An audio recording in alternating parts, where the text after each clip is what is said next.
natin si Sir Alpha Martinez. Sir, magandang morning po. Doris at Robert sa Tandem ng Bayan.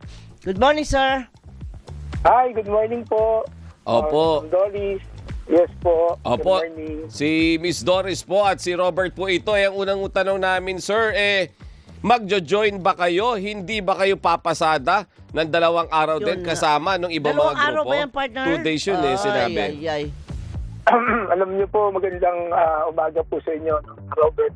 Actually, sa amin sa hanay ng UB Express, kung tutusin, iniisip namin yan dahil kung titingnan niyo po, kahit po sa DSWD, hindi pa rin po nababanggit na mabibigyan ng tulong ang mga UB Express drivers. Opo. Yung, Oo. sige po, go ahead. Ganito po, no? Pinag-uusapan din namin at sabi nga namin, bago natin lahat ito gawin, pag-isipan natin mabuti at the same time, tingnan po muna natin kung meron pa tayong ibang pamamaraan na pwede natin gawin para makatulong. Kasi para po sa amin, hindi dapat lahat ng bagay ay iasa natin sa ating gobyerno. Para po sa amin, kailangan muna, kami din muna sa bawat hanay, magtulong-tulong para pumunta kami doon sa isang bagay na ang alam naman namin na mahihirapan ay ang aming mga mananakay. Ayun nga po. At Opo. hindi lang po yung mga commuters po, yung mga pasahero ninyo. Kayo mismo, kung 2 araw po kayong sasali o lalahok doon sa kilos protesta, meron po bang pangsanggalang doon sa kung ano man yung dapat kikitain ninyo? Kasi 2 araw yan na wala Kaya kayong nga kikitain Tama po. Kaya nga po ganito, sabi ko nga po sa aming grupo, ano yung pwede nating gawin sa bawat isa sa atin? Kung kinakailangan tayo mismo magbawas ng mga babiyahe, yung odd even, yung odd mo na babiyahe sa araw na to, yung mga even hindi, para kami rin po magbawas at kumita ng mas maganda yung ating mga kasamahang driver. Kasi po, Opo. kung kami sabay-sabay na bumabiyahe, di po ba, kita nyo, napapansin nyo na may mga oras na nag-aagawan. Pero na lang po ito po hindi hindi po rush hour. Sa rush hour, puro po kami lahat. Pero pagdating po ng after rush hour, usually po ang mga sasakyan ng mga UV, hindi naman po kami puno.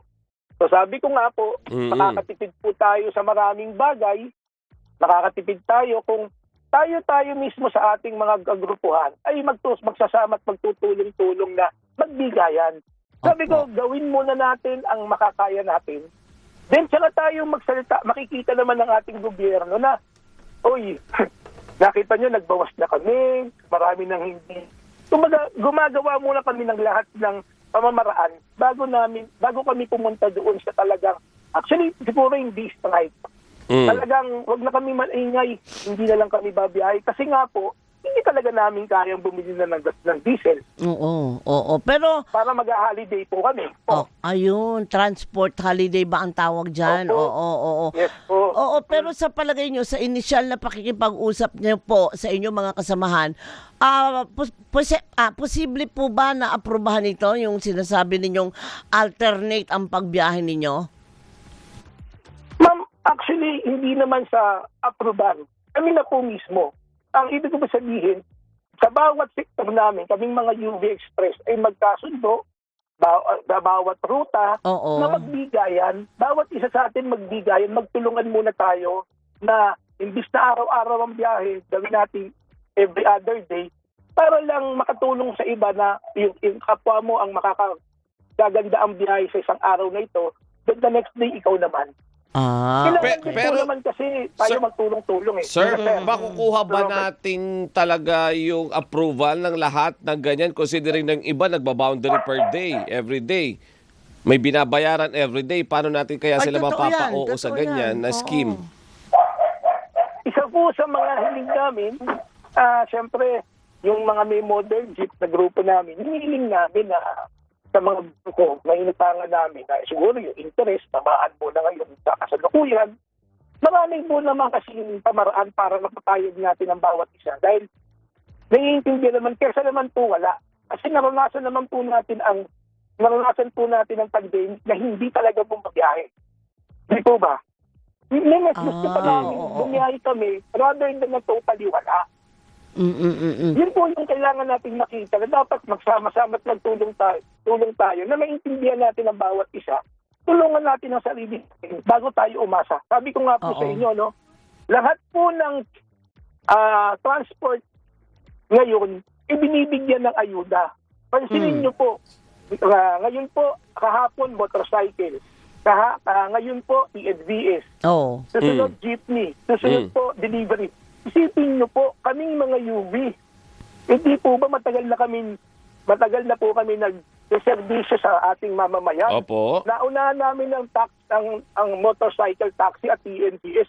Bakit po sa DSWD hindi po kami kasama? Wala po kaming matatanggap. Hanggang ngayon po, wala pa po kami schedule. Wala pa po kumausap sa inyo regarding this sa mga possibility na pagbibigay sa inyo po ng ayuda, Sir Alpha, for the UV Express? Yun po yung mga tanong namin at sinasabi namin. Ang sabi ng LGU sa akin ng Pasig, ay ako po itiga Pasig, may sasama daw po kami. Ngunit, pagsibing nyo nga po, halos lahat po ay meron na magkakaroon na nauna mga bicycle drivers. Pero ang mga UV Express, kahit man lang sana mabigyan kami ng schedule, hanggang ngayon po, wala pa po. Mapapansin niyo po. Pagka hindi po, ayoko naman maging negatibo, no, partner, no?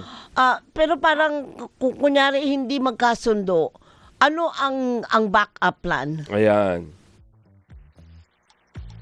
Ano po ang tanong niyo po? Pakiulit po. Kapag hindi po nagkasundo ang grupo na ganito ang gagawin po ninyo, na kayo na lang mismo ang kumbaga voluntary yung gagawin, na alternate na lang ang pagbiyahe. Kapag hindi ho nagkasundo, ano ang backup plan ninyo? Yun nga po, dun after nun, sabi nga namin, kung talagang tayo magkakasundo at walang pagkakaisa, kesa tayo mahirapan, sabi ko nga, tumigil muna tayo. Pagpahinga muna tayo kasi nga, walang mapupunta sa ating nakita. Gusto man nating magserbisyo, pero lahat naman ng diesel, lahat na kikitain natin, ipupunta lang sa diesel natin. Siguro, for us, gusto namin, wag na muna bumiyahe. Tumahimik muna kami, kasi pinakinggan naman namin. Kami po kasi naniniwala din naman. Hindi naman na yung mga expert natin, sa ating gobyerno, kumikilos naman po sila at ginagawa naman nila. Maaaring lahat alam, hindi natin nakikita agad, pero alam po naman namin na yung mga nasa ating gobyerno ay sila ay eksperto sa pag-aaral paano balansehin ang mga problema. Tama. Sa aming standard po talaga, tanggalin po muna sana yung deregulation law sa Estado para po kontrolado nila yung presyo ng ating mga petrolyo. Produkto. Yun po yung nakikita namin. Sige po. Okay.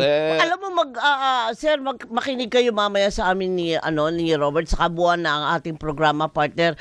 Babasahin natin yung mga na-enumerate na mga ginagawa ng gobyerno na dapat nating malaman para ma-avail natin yun. Tsaka lalo yung sa kanila, sa UV Express, wala pa daw kumakausap sa kanila kung paano, kung mabibigyan din Pero sila. parang nakita ko meron Yun pala. So dapat double check natin. At kung ano yung schedule nila, ha? Tama. Sir, for the meantime, maraming salamat po sa inyong oras at sa pag-share po ng hirap no? Na nararanasan ng mga operator at driver natin ng UV Express. Salamat, sir. Thank you po. Maraming salamat, Sir Robert at Mrs. Doris. Salamat po. Salamat po. At ingat kayo. Yan, si Sir Alpha Martinez, ang presidente po ng National Federation of UV Express. After natin mag-UV, Oo, hindi sana naman naman tayo tayo. agad